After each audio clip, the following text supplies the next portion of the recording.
Nobody canceled the episode. Nobody pulled it from the schedule. Nobody at the network called and said this one goes too far. It aired on a normal Tuesday night in 1977, sandwiched between commercials for dish soap and breakfast cereal. And it went out to 30 million living rooms, exactly as filmed. And then something happened that the people who made it did not expect and could not explain. The phones started ringing. Not angry calls. Not confused calls. Letters arrived by the hundreds from people who said they had never cried at a television show before and did not understand why they were crying now. Grown men wrote in saying they had to leave the room. Women described watching it alone and feeling like someone had reached through the screen and touched something they had never shown anyone. The cast knew something unusual had happened the moment filming ended because the studio went completely silent, which was the one thing that never happened on that set. No applause, no laughter, just silence, and the sound of a crew trying to collect itself. Carol Burnett stood in the middle of it all and understood immediately and precisely what had occurred. She had made a catastrophic miscalculation, not in the way that produces bad television, but in the way that produces something so true it cannot be taken back. She had let the audience see the actual thing underneath the performance, the wound she had been covering since she was a child small enough to fit through a fire escape window. And she knew with absolute certainty standing there in that silent studio that she would never be able to watch what she had just done. She was right. 47 years have passed. She has not watched it once. The question that has never been fully answered is what exactly she was so afraid to see. Carol Burnett was not discovered. She was not scouted at a talent show or spotted at a school play or handed an opportunity by someone who recognized greatness waiting to be unwrapped. She was built, slowly and under conditions that should have made building anything impossible, by a combination of poverty and love and necessity and a particular kind of stubbornness that does not announce itself. She was born on April 26, 1933 in San Antonio, Texas, to parents who were both alcoholics, and who communicated their inability to prioritize her not through violence, but through consistent and thoroughgoing absence. Her father lost jobs. Her mother lost herself inside a bottle and stayed lost. Both of them would eventually die from what the drinking did to their bodies. The same disease Carol would spend the rest of her public life speaking about with a directness that made some people uncomfortable and helped others feel less alone. By the time Carol was old enough to go to school, she had already learned the particular kind of loneliness that comes not from being isolated, but from being surrounded by people who are not quite present. Her grandmother Mabel White understood what was happening and did what needed to be done. She took Carol, and in 1940, she moved them both from Texas to Hollywood, which sounds like the beginning of a dream and was in practice the beginning of a very different kind of education. They moved into a single room in a boarding house that had seen better decades. Their income was $20 a week from welfare. They could not afford toilet paper. On Saturdays, they spent 25 cents, more than 10% of everything they had, to go to the movies. And before they left, they would take rolls of toilet paper from the theater bathroom and carry them home inside their coats. Carol was 7 years old and already had a precise and physical understanding of what it meant to need something you could not afford and take it anyway, because the alternative was worse. That understanding never left her. It informed every performance she ever gave. It was the bedrock under everything. In the boarding house, surrounded by people who were themselves barely holding on, Carol invented the thing that would save her. She created a twin sister named Karen. Karen was confident where Carol felt uncertain. Karen was beautiful where Carol felt ordinary. Karen smiled easily and moved through rooms without apologizing for the space she occupied. Carol built Karen so completely, changing her clothes and her hair and her entire manner, running up the fire escape and reappearing transformed at the bottom, that the other tenants in the building believed, without question, that Karen existed. These were adults. Many of them were struggling with their own grip on reality in various ways. And a 7-year-old girl convinced them that a person she had invented was standing in front of them. That is not a charming childhood story. That is evidence of something specific and rare. The capacity to make an audience believe something completely, to construct a reality so persuasive that people stop questioning it and simply live inside it. is the central skill of every great performer who has ever lived. Carol had it at 7 years old in a boarding house, and she had developed it entirely in self-defense. The movies reinforced it every Saturday. Inside that theater, Carol watched a version of a world where everything resolved, where people were loved and fed and recognized, where problems had endings. She absorbed the mechanics of it with an intensity that went beyond enjoyment. She was studying. She did not know she was studying, but her mind was filing away everything it observed about timing and expression and the precise relationship between what a performer does and what an audience feels in response. When Johnny Weissmuller's Tarzan yell filled the theater one afternoon and rattled something loose inside her chest, she went home and spent weeks reproducing it exactly. She had no conscious idea she was training her voice. She thought she was playing. The yell would one day bring live audiences to their feet in theaters across America. It started as a game in a rented room with stolen toilet paper stacked quietly in the corner. She graduated high school with a plan that had nothing to do with any of this. Journalism was the goal, partly from genuine love of writing, and partly because her mother had always wanted to be a writer and never made it, and Carol felt the pull of that unfinished story. $50 separated her from UCLA enrollment. A stranger paid it. No name, no explanation, no request for anything in return. The door opened. At UCLA, she enrolled in journalism and took one theater class as a requirement, and the theater class ended her journalism career before it began. Something happened to her in that room that no other classroom had ever produced. She was not shy. She was not poor. She was not the granddaughter of a woman who survived on welfare in a single rented room. She was funny and loud and completely, electrically alive in a way that made the people around her stop what they were doing and pay attention. Her professors noticed. Her classmates noticed. By the end of her freshman year, she had been named most promising newcomer in the entire theater program. She switched majors. The second stranger arrived in 1954 at a party in San Diego where Carol was working for 65 cents an hour and quietly pocketing food to bring home to her grandmother. A shipbuilder from La Jolla approached her, heard her describe her dream of getting to New York, and offered her $1,000 on 3 conditions. Never say his name, use the money only for the dream, and if she made it, pass the same gift forward to someone else who needed it. She and her boyfriend Don Soroyan drove east with $2,000 between them, and Carol said later she did not know enough to be scared. They arrived in New York. The money evaporated at $9 a night.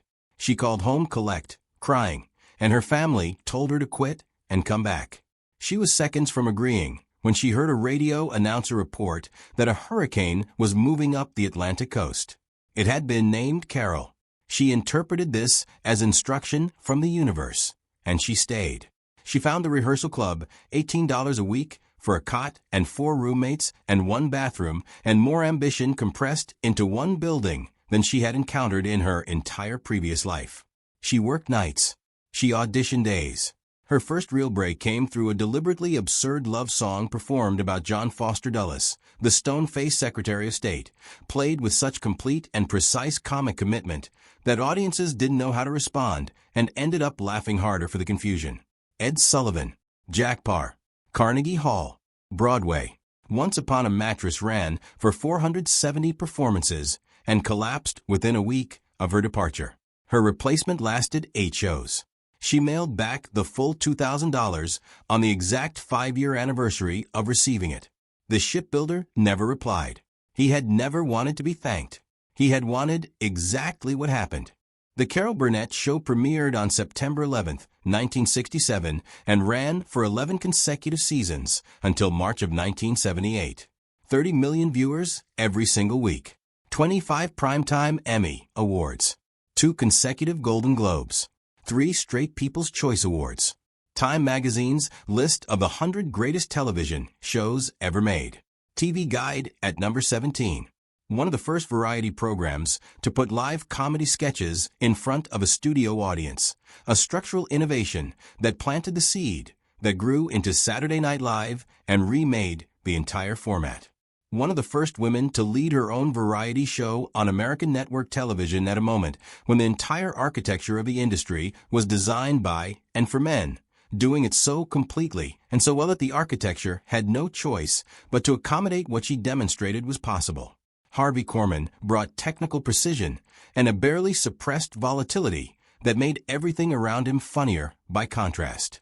He reached a genuine breaking point in the seventh season, told Carol during a Friday night taping that he simply was not happy, walked into his dressing room, and slammed the door in her face. She called his agent that night and fired him. He called back over the weekend and begged for another chance. She gave it to him on one condition. Monday morning, she wanted to see him skipping and whistling down the hallway at CBS when he stepped off the elevator. He did it. She laughed until she had to hold onto the wall. She had a plaque made for his dressing room door that read Mr. Happy-Go-Lucky, and he stayed through season 10. Tim Conway operated on different principles entirely. His rule was ironclad, and he never broke it. Never show the full performance in rehearsal. Save the most dangerous choices for the live taping when nobody can prepare and nobody can protect themselves.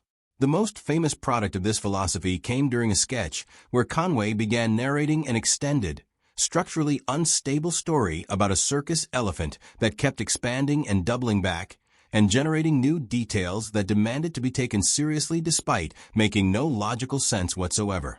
Korman and Carol and Vicki Lawrence and Dick Van Dyke fought visibly and unsuccessfully to maintain composure, while Conway kept going with the serene confidence of a man who knew exactly what he was doing.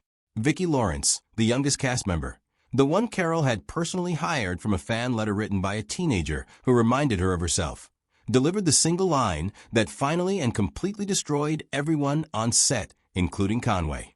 The cameras caught all of it. Tears running, shoulders shaking. 11 years of professional discipline surrendering in real time. Those moments were not the show failing. They were the show telling the truth. And nothing the show told in 11 years was as true or as costly as what happened in 1977. The sketch called The Family had run for years as a recurring feature, and Carol's character Eunice Higgins had become one of the most recognizable figures in American television. Eunice was a woman trapped inside a small southern town and a marriage that had long since stopped offering anything she actually needed. She was loud and dramatic and searingly, heartbreakingly hungry for a life that kept declining to arrive. The sketches normally used comedy as a controlled release valve, exaggerating the darkness just enough to keep the audience from sitting too long inside the real pain underneath. But in the 1977 episode that nobody on that set has ever fully left behind, the writers made a decision in consultation with Carol that took the release valve away entirely and left the audience with nowhere comfortable to stand. Eunice enters a television talent show. The dream is complete and specific, and she has been carrying it for a long time. If she can just stand on that stage and sing, the right people will finally hear her. She will finally be recognized as someone who deserved better than what she received. The life she was always supposed to have will finally actually begin. She walks out. She performs. The judges laugh at her. Real-life game show host Alan Ludden played one of the panel members, and his presence gave the scene a weight and an authenticity that could not have been scripted into existence. Carol played every single moment completely straight. No exaggerated accent softened into caricature. No physical comedy dropped in to release the pressure. No sideways glance at the camera that silently reassured the audience they were still safe. Just a woman standing under lights, giving everything she had left to a room that had already decided she was the punchline, and continuing to believe even as the laughter rose around her, that if she just kept going it would turn out the way she had always imagined. Nobody behind the cameras held it together. The people who had stood in that studio through 11 years of elephant stories and broken composure and Harvey Korman being escorted back from the edge of quitting, who had seen everything this show had ever produced, stood in the dark behind the cameras and quietly came apart. By the time filming ended, several of them were openly crying. When the episode aired, audiences who had turned on the television, expecting the familiar architecture of comedy and release, sat in silence instead, unsure what they were feeling or what they were supposed to do with it. The camera pulled back slowly on Eunice's face, streaked with tears and utterly still, as the lights came down around her. No punchline followed. No music arrived to soften what had just happened. No joke stepped in to rescue anyone from the weight of what they had watched. Just a woman unmade by the exact dream she had trusted most, fading into darkness, while the audience that should have been cheering for her said nothing and looked to the floor. Critics wrote about it in language they reserved for theater and film, not variety television. They called it the most devastating and most honest work of Carol Burnett's career. The awards came, but Carol Burnett has never watched that episode. Not in 1977. Not in the years immediately after. Not across 47 years of interviewers asking gently, and then less gently why not. She said in 2010 that it was too real. That Eunice's pain was her own pain wearing a costume and a different name. Because she had grown up in that boarding house with a grandmother who took toilet paper from movie theaters because there was no other option. And she had carried the particular and specific knowledge of what it felt like to want something with your whole body and have the world decide that wanting was funny rather than valid. She had performed through rooms where she was not supposed to succeed and kept her face composed while doing it. She had given 30 million people laughter every week for 11 years as a deliberate and generous act, a sustained promise to every person watching that nothing would reach them while she was on the stage. And in that one episode, she had let the promise slip and shown them the thing underneath, not the armor she had been constructing and reinforcing since she was a 7-year-old girl running up a fire escape, but the original reason the armor had been necessary in the first place. That was too private to revisit across a distance of years in a dark room alone.